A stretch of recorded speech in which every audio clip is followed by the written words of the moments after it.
CNA တရေဌာနကိုနာတော်တာဆင်နေကြတဲ့ပြည်သက်တွေအားလုံးကိုတာလီစွာပါလို့နှုတ်ခွန်းဆက်လာရပါတယ်။ဒီနေ့မြန်မာတက္ကရာ1386ခုနှစ်တပေါင်းလာဆန်း13ရက်နေ့2025ခုနှစ်မတ်လ17ရက်နေ့ CNA ရဲ့တနေ့တာအွန်လိုင်းရေဒီယိုထုတ်လွှင့်မှုကိုစတင်ထုတ်လွှင့်နေပြီဖြစ်ပါတယ်။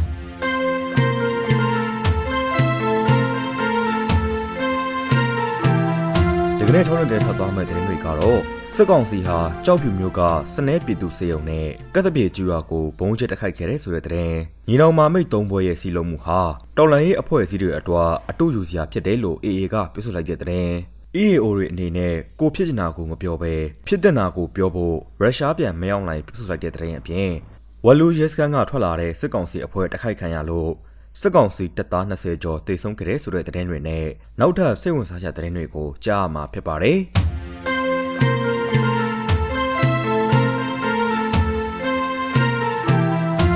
ဒီနေ့ပထမဆုံးကြားမယ့်သတင်းကတော့စစ်ကောင်စီဟာကြောက်ဖြူမျိုးကစနဲပြည်သူစေယုံနဲ့ကတ်တပြေကြီးရွာကိုဘုံကျစ်တိုက်ခိုက်ခဲ့တဲ့ဆိုတဲ့သတင်းကိုကြားမှာဖြစ်ပါတယ်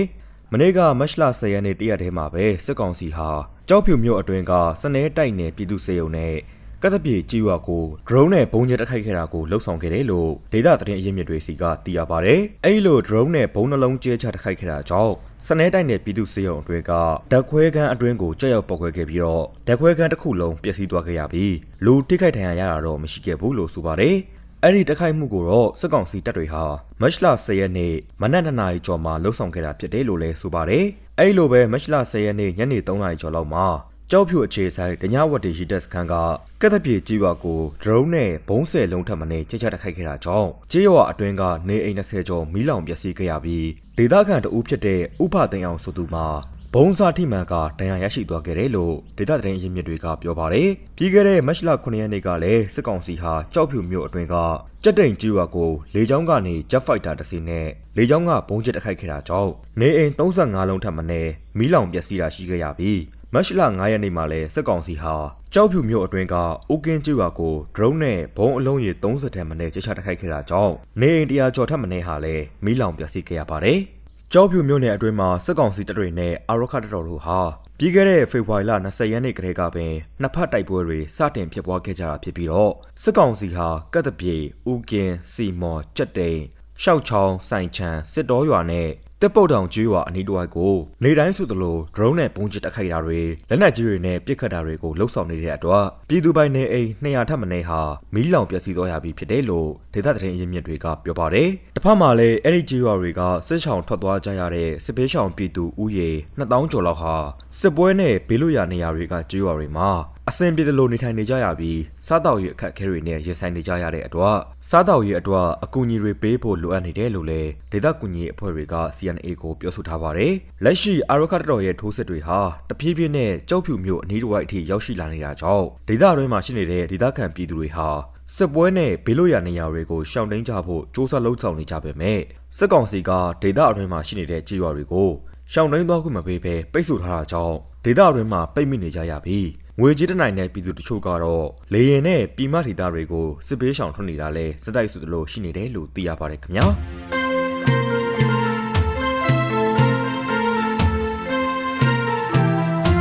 ဆက်လက်နားဆင်ရမယ့်သတင်းကတော့ညီနောင်မာမိတ်၃ဘွဲရဲ့စီလုံးမှုဟာတော်လိုင်းရေးအဖွဲ့အစည်းတွေအတွက်အတူယူစရာဖြစ်တယ်လို့ AA ကပြောဆိုလိုက်တဲ့သတင်းကိုကြားမှာပါမြောက်ပိုင်းညီနောင်မာမိတ်၃ဘွဲရဲ့စီလုံးညီညွတ်မှုနဲ့လှုပ်ဆောင်ချက်တွေဟာယခုနောက်ပိုင်းထွက်ပေါ်လာတဲ့တော်လိုင်းရေးအဖွဲ့အစည်းအသစ်တွေအတွက်အတူယူစရာစံပြဖြစ်ခဲ့တယ်လို့အာရခတပ်တော် AA ကပြောဆိုလိုက်ပါတယ်ဒီကနေ့မတ်လ17ရက်နေ့မှာကြာရောက်တဲ့မြန်မာအမျိုးသားဒီမိုကရက်တစ်မဟာမိတ်တပ်တော် MNDAA ရဲ့36နှစ်မြောက်တပ်မတော်နေ့အခမ်းအနားကိုပေးပို့တဲ့TNLA နဲ့ AA တို့ရဲ့တဝန်လွှာမှာဖော်ပြထားတာလည်းဖြစ်ပါတယ်။ညီနောင်မာမိတ်၃ဘွဲဟာတပ်ဖွဲ့ချင်းစီရဲ့ရီမန်းချက်ဘုံရီမန်းချက်တွေကိုစုစုစီစီညီညွတ်ညွတ်နဲ့အတူတကွမရက်မနာချစ်တက်ဖြတ်သန်းလာခဲ့တာဟ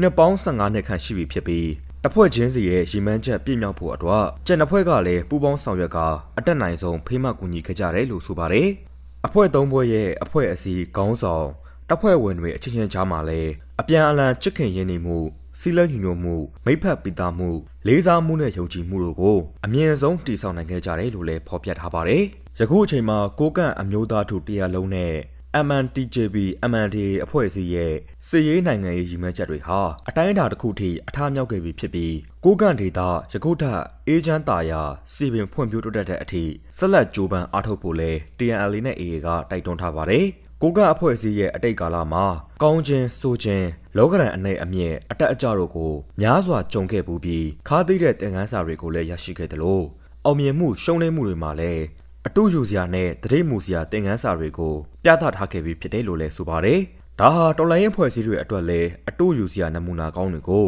လမ်းညွန်ပြသထားခဲ့ပြီးဖြစ်တယ်လို့လည်းတဝန်လောမှာဖော်ပြထားပါတယ်။လက်ရှိကိုကန့်အဖွဲ့အစည်းကိုခေါင်းဆောင်နေကြတဲ့ခေါင်းဆောင်ကြီးတွေရဲ့ဥဆောင်မှုအောက်မှာကိုကန့်အဖွဲ့အစည်းကလှူလာတဲ့ကိုကန့်ရွှေရောင်နှစ်ရက်တွေကိုပြန်လည်ရောက်ရှိလာပါစေလို့လည်း TNLA နဲ့ AA ကစုမုံကောင်းတောင်းထားပါတယ်။နောက်လာမယ့်ကာလတွေမှာလည်းညီနောင်မာမိတ်၃ဘွဲ့အကြားစုစည်းညီညွတ်မှုဟာပိုပြီးအရေးကြီးလာမှာဖြစ်ပြီးရရှိထားတဲ့အောင်မြင်မှုအသီးပွင့်တွေကိုတာရှည်ခံပြီးပုံမဖွံ့ဖြိုးလာစေဖို့အစမ်းသက်ခံကာလဖြစ်တယ်လို့လည်း TNLA နဲ့ AA ကသုံးသပ်ထားပါတယ်။ဒါကြောင့်ညီနောင်မာမိတ်၃ဘွဲ့အကြားစီလုံးညီညွတ်မှုနားလည်မှုကိုယခုထက်ပိုပြီးခိုင်မာတည်ထက်ခိုင်မာအောင်ဆက်လက်လှုပ်ဆောင်သွားကြမှာဖြစ်တယ်လို့လည်းဆိုပါတယ်။ကိုကန့်တော်လိုင်းကာလတစ်လျှောက်လုံးမှာအသက်ဘဝခန္ဓာများစွာတို့ကိုပေးဆက်ဆွတ်လွတ်နစ်နာခံခဲ့ကြတဲ့သူတွေအားလုံးကိုလည်းလေးနက်စွာဂုဏ်ပြုတယ်လို့လည်း TNLA နဲ့ AA ရဲ့တဝန်လာမှာဖော်ပြထားပါတယ်။ကိုကန့်တပ်ဖွဲ့ MNDAA ကို1989ခုနှစ်မတ်လ17ရက်နေ့မှာစတင်ဖွဲ့စည်းခဲ့တာဖြစ်ပြီးဒီကနေ့2025ခုနှစ်မတ်လ17ရက်နေ့မှာဖွဲ့စည်းတည်ထောင်တာ36နှစ်ပြည့်ခဲ့တာလည်းဖြစ်ပါတယ်ခင်ဗျာ။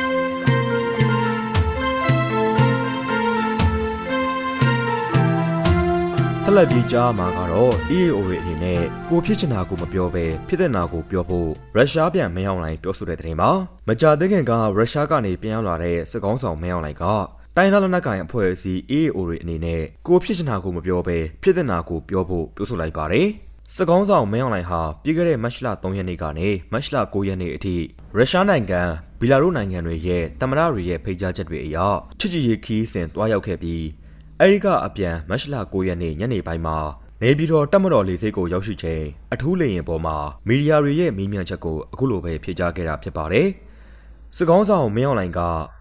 EAO တွေလည်းကျွန်တော်ပြောချင်တာတော့ကိုဖြစ်ချင်တာမပြောပါနဲ့ဗျ။ဖြစ်နေတာတွေဖြစ်နေတာပဲပြောဖို့ကောင်းတယ်။လူတွေကတော့ဖြစ်ချင်တာတော့လူတွေဖြစ်ချင်တာပဲကျွန်တော်လည်းဖြစ်ချင်တာတွေအများကြီးရှိတာပဲဒါပေမဲ့ကျွန်တော်ဖြစ်ချင်တာဖြစ်ချင်မှလည်းဖြစ်နေမယ်။အဲ့တော့ဖြစ်နေတာဖြစ်နေတာပဲကျွန်တော်ပြောတာကောင်းတယ်။ကျွန်တော်တို့ပြောတယ်ကျွန်တော်တို့ဟလာဒီမျိုးစီကြည့်ဒီမျိုးစီခွင့်ရေးပေးတယ်။တိုင်းနဲ့ပတ်သက်တဲ့ခွင့်ရေးပေးတယ်။ကမ္ဘာမှာကြီးလိုက်တာကမ္ဘာမှာကြီးလိုက်အကုန်လုံးကမျှတတဲ့ခွင့်ရေးပဲပုံရတယ်မြန်မာနိုင်ငံဟာပထဝီအနေထားအရကြည့်မယ်ဆိုရင်တကယ်အဆုံးချက်မှာရှိနေပြီးမြန်မာနိုင်ငံလောက်အခွင့်အရေးကောင်းတဲ့နိုင်ငံမရှိဘူးလို့လည်းစစ်ကောင်းဆောင်မင်းအောင်လှိုင်ကဆိုပါတယ်။ဒါကြောင့်နိုင်ငံမှာအခြေပြုပြီးစီးပွားရေးလုပ်ငန်းတွေဖြစ်ဖြစ်မြန်မာနိုင်ငံကိုဖျက်ပြီးတော့သွားမှာပဲဖြစ်ဖြစ်ဒီကြီးမားတဲ့ဈေးကွက်ကြီးတစ်ခုလုံးကိုကူလူဆက်ဆံနိုင်ခွင့်ရမှာဖြစ်ပြီးလက်တွဲလှုပ်ဆောင်ဖို့အသင့်တော်ဆုံးအချိန်ရောက်ပြီလို့လည်းဆိုပါတယ်။ဒီအပေါ်စစ်ကောင်းဆောင်မင်းအောင်လှိုင်ပြောဆိုတာကကျွန်တော်တို့အနေနဲ့တိုင်းသားတွေပေါ်လည်းဦးစားပေးပြီးတော့ကျွန်တော်ဆောင်ရွက်ပေးမယ်။ကျွန်တော်ဆုံးဖြတ်ထားပါတယ်။ဘယ်လိုပဲဖြစ်ဖြစ်နောက်ကျပြီးကြံခဲ့တဲ့တိုင်းသားနေပြည်တော်အားလုံးကိုကျွန်တော်ဦးစားပေးပြီးဆောင်ရွက်ပေးအခုတော့ကျွန်တော်တိုင်းနဲ့ကျွန်တော်လုပ်ပေးပါမယ်။ကျွန်တော်နိုင်ငံကပါတီတော်ဒီမိုကရေစီစနစ်ကိုတွားမှာဒီမှာပြည့်ချက်ပေါ့။ကျွန်တော်တို့ကလွတ်လပ်ရပြီးတဲ့89ခုနှစ်နှစ်တာကြော်ကြခဲ့ပြီ။ကျွန်တော်တို့မှာပြိပခပေါင်းများတာကြုံတွေ့ခဲ့ရတယ်။ဒါကြတော့ကျွန်တော်တို့မှာရှိတဲ့လူသားအပါဝင်တာအရင်းမြစ်တွေများစွာရှိနေတာ။ဒါတွေအသုံးချမယ်ဆိုလို့ရှိရင်ကျွန်တော်တိုင်းပြည်ကမိုးထွက်ကူးတက်တဲ့တိုင်းပြည်တစ်ခုဖြစ်ရတယ်။ဒီလိုပဲကျွန်တော်စစ်ကောင်စီဟာအခုနှစ်ဒီဇင်ဘာလဒါမှမဟုတ်2026ခုနှစ်ဇန်နဝါရီလအတွင်းမှာရွေးကောက်ပွဲကျင်းပမယ်လို့ဆိုထားပြီးအခြားတစ်ဖက်မှာလည်းတော်လိုင်းအင်အားစုတွေကမပြတ်အောင်ဖျက်မယ်လို့ဆိုထားပါတယ်။ဒါအပြင်စစ်အာဏာသိမ်းမှုနောက်ပိုင်းတိုင်းသားလက်နက်ကိုင်အဖွဲ့အစည်း EAO တွေဟာမျိုးတော်လိုင်းအင်အားစုတွေနဲ့ပူးပေါင်းပြီးစစ်ကောင်စီကိုတော်လှန်တိုက်ခိုက်ကမြို့နယ်အများပြားကိုသိမ်းပိုက်ထိန်းချုပ်ထားပါတယ်ခင်ဗျာ။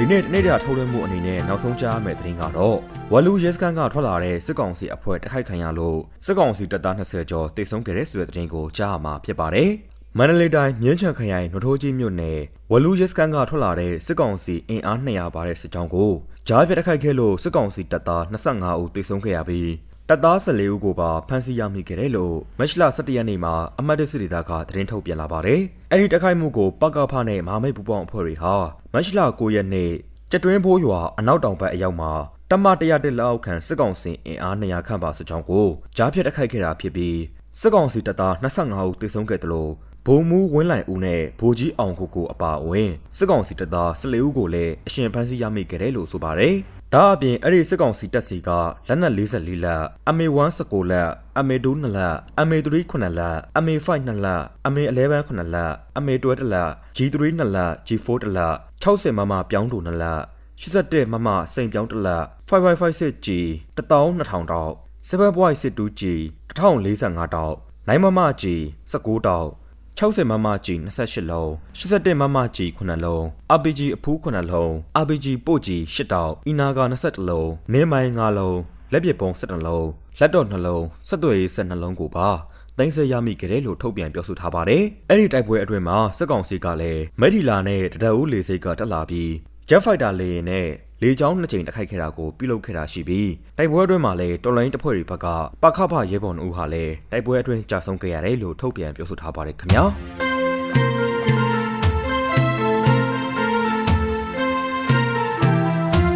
ကျွန်တော်တို့ CNA သတင်းဌာနရဲ့တနေ့တာဗီဒီယိုသတင်းထုတ်လွှင့်မှုဟာဒီမှာပဲပြီးဆုံးပြီဖြစ်ပါတယ်သတင်းတွေကိုနားဆင်ပေးကြတဲ့ပရိသတ်တွေကိုအထူးကျေးဇူးတင်ရှိပါကြောင်းကာရပြုအပ်ပါတယ်